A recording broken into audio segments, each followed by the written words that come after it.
We're now joined by Sam Mitchell. And Sam, there is a lot of stuff going on in North America. I'm a black woman looking at a black man, and you live in Atlanta, Georgia, kind of a scene where there's a lot of frustration, a lot of anger for what's going on. I know it might be a loaded answer, but how are you? Well, I'm hurt. Uh, I'm afraid. Uh, I'm concerned. These are some tough times, and I understand the frustration. I understand the anger because what we witnessed on TV a little over a week ago, uh, it just haunts me. My 82-year-old mother, when I talk to her on the phone, she cries. People are just shocked. I never thought in my lifetime that I would witness someone being murdered on TV and then at the hands of the people who are sworn to protect and serve us. So it's a tough time in the United States. I don't agree with the looting. I don't agree with the destroying of properties because those people, all you're doing is creating more victims. Those people who own those small businesses, they have their life and their soul in that. And no one has the right, like no one had the right to take the life of George. No one has the right to destroy the lives of innocent people. There's a way to protest, and we've seen, look, and I want to say this, the protests by far have been peaceful, but the few people, the small percentage of people who infiltrate these protests and start all this chaos, the people who are doing the peaceful protests need to call them out, use your camera phones, videotape them, take pictures, and submit it to the law enforcement agencies so they can stop that, so we can get back to trying to fix what's wrong with our country and make it better. We have no time for lawlessness, but we do have time for people to express themselves. As long as the demonstrations and the marches are peaceful, I'm all for that. But the looting, the burning, it has to stop. Sam, we're seeing athletes really use their voice and really they're out there on the front lines. I'm talking about Karl Anthony Towns, who's grieving the loss of his mother, but showing up for his community. Jaylen Brown driving hours on end just to march. Malcolm Brogdon of the Pacers also showing up. How important is it for these athletes to not just use their voice, but to do the legwork as well? Well, I'm so proud of these young men because they're our future, not just of the NBA, but our communities, of our country. Some of these men may turn out to be world leaders, you never know. But I'm so proud of these young activists that they understand that even though they're insulated to a certain degree, not completely, but to a certain degree, they realize that their friends, their families, and others suffer under these type of strains. They understand now they have a voice. They understand now what it means to be a role model, that it's important how you conduct yourself on and off the court, how you live your life. You know, there's a privilege to being a professional athlete. God has blessed you with these talents and an opportunity to make all this money doing what you love to do. But it's more than just going out entertaining the fans. It's giving back to your communities in a lot of different ways. And when I hear Jaylen Brown drives 15 hours from Boston to be in Atlanta, to be a part of a peaceful protest, when I hear Malcolm Brogdon stand up, when I hear Karl Anthony Towns through his grief, who lost his mother to the coronavirus, to still show up at a peaceful protest in Minneapolis, to show his support and understand that even though he's hurting, he still understands this is bigger than all of us and all of our individual pain. And so I am so proud of the young men who represent the NBA. I'm proud of the 33 head coaches and former coaches who signed on to saying we're going to be a voice of change. I'm proud of the 188 assistant coaches who've done the same. Now's the time for the good people to stand up. And we don't know what the answer is going to be. We don't know how to completely fix this, but it starts with dialogue. It starts with understanding, and it's going to be some tough conversations. And it's going to be some things that people do not want to hear. No one ever wants to hear the problems that they are causing. But if we're truly invested in each other and invested in this country like I believe, then we're going to get through this, and we're going to come through this better We have to go through some pain right now because we're all hurting. But the thing that I'm so proud of, when I look at my white brothers and sisters, they're standing arm in arm, our Latino brothers and sisters, our Asian brothers and sisters, everyone is standing arm in arm because they were sickened by what we saw in the streets of Minneapolis, just sickened to realize that something so heinous could happen on television in front of our eyes by the police. And so we've known these things have been going on, but I think now this is a tipping point. And again, we need to stop the violence. Now, Sam, last week, Evander Kane of the San Jose Sharks called out white athletes like Tom Brady, Sidney Crosby, asking them to pull up, basically. Where are you? Where are your voices? We talk a lot about allyship. How important is it for white athletes, especially those who are around black athletes on a day-to-day basis, to use their voice for change? It's important that all of us stand up and speak out. It's important. The bigger your platform, the more people that's going to listen to you. And I implore these guys, look, it's difficult, man. And I know these guys are good guys, all of them. And it's difficult sometimes to take a step out because you don't know how people are going to react to you. But you got to step outside of your little bubble and understand that the people around you, the people that you call co-workers, the people that you call friends, the people that you depend on a day-to-day basis when you're out there on that field, this is happening not just to them, but to their brothers, to their sisters, to their friends, to their family. And you have to understand. And I had a great conversation with some friends of mine the other day, and all they did was listen. And sometimes the most important thing is to listen. And you don't have to say something profound. You just have to stand up and say, look, I don't really know what to say. I'm hurting. I'm hurting for my brothers and sisters. But I do know I stand with them. I stand on the side of right. We're a God-fearing country. I stand on the side of justice. I stand on the side of people being treated fairly, that people have a fair opportunity to live as good a life as they go out and work and prepare for themselves. And so it's not about the actual words that they say. It's just about lending an ear, being there, standing up there with their teammates and their brothers and sisters and letting them know, look, whatever I can do to lend a hand to help, my voice, my actions, whatever I can do, me marching with you, whatever I can do to show support to let you know that I'm just as outraged and disgusted as you as what I witnessed. Think about this. There cannot be one American, regardless of how you feel about a lot of things, to watch or want their kids to witness what we saw last week. That was a horrible thing, and it should not happen anywhere in this world, and it should not happen on American TV.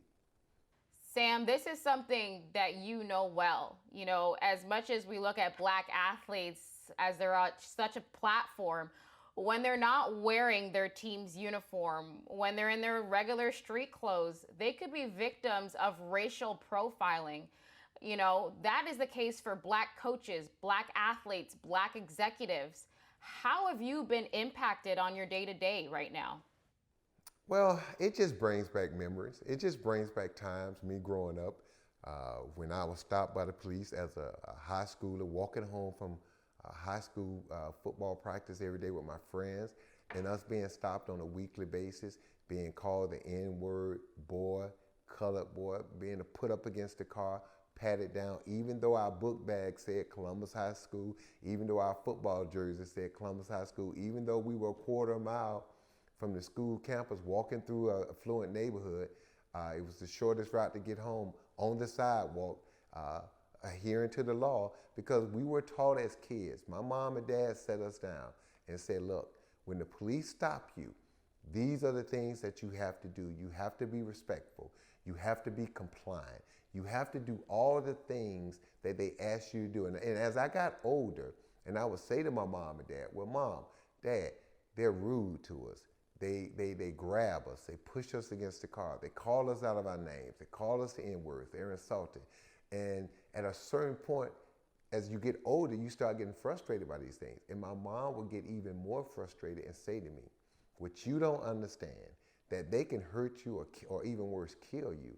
And there's nothing we can do about it. So we were raised in an environment to where my parents constantly had this conversation. I remember when I was turned 16, got my driver's license.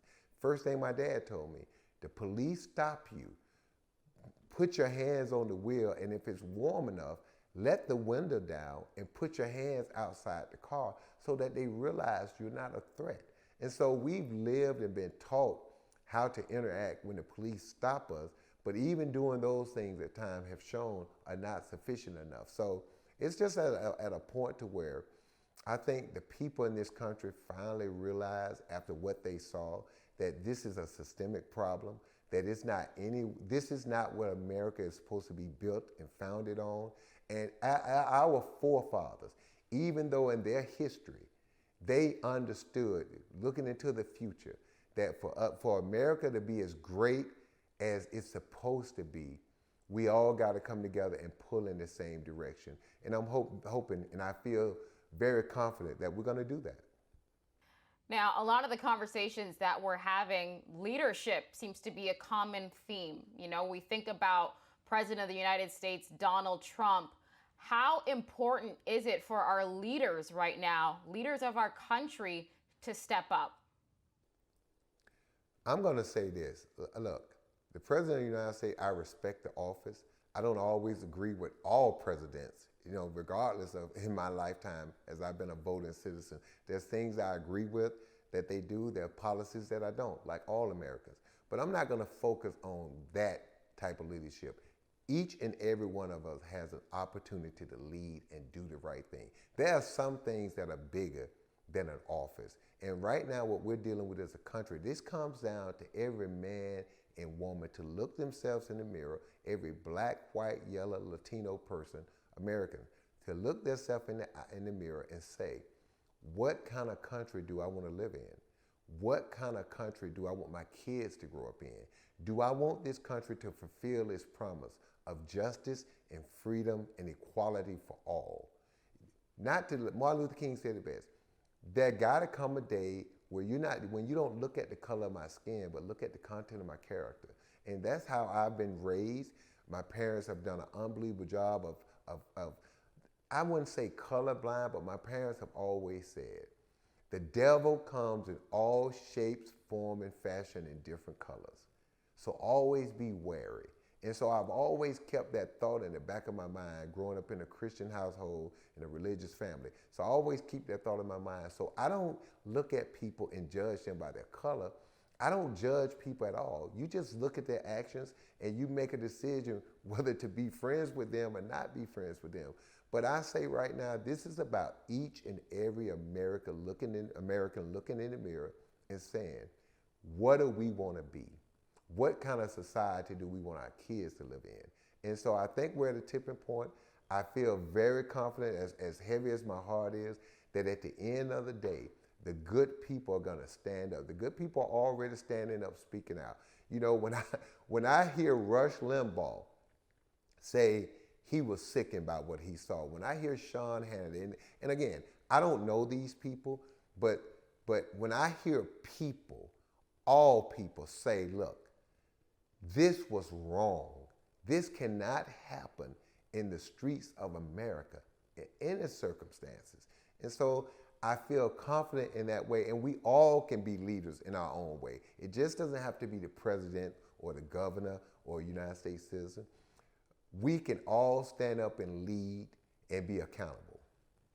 Now, according to ESPN, a memo was sent from the office of James Dolan to those employees of the New York Knicks saying basically why the Knicks won't be putting out a statement when it comes to the murder of George Floyd.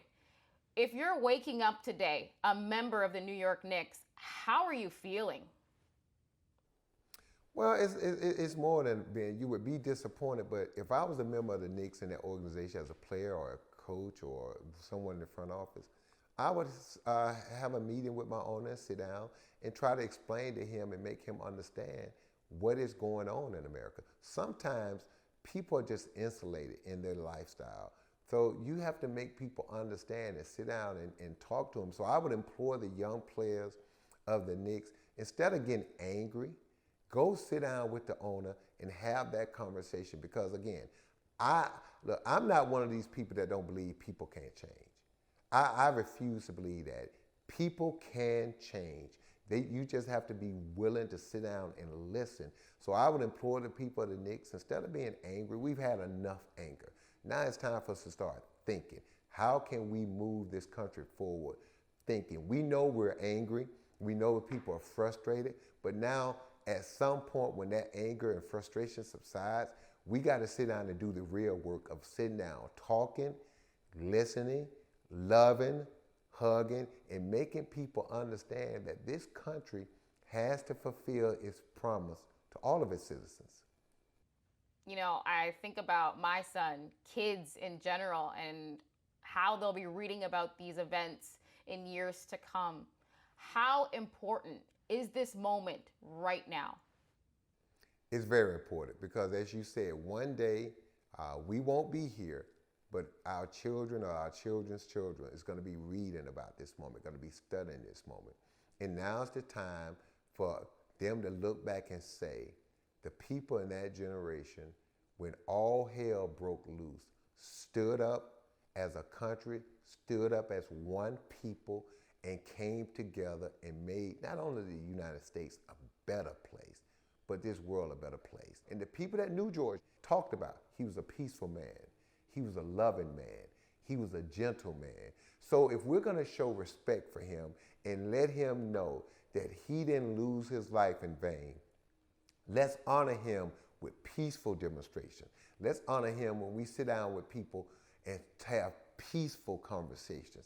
Let's sit down, and when we sit down with people to talk, let's come from a point of view of love, respect, and compassion. And if we do those things, George would not have died in vain. Sam, thank you so much for your time.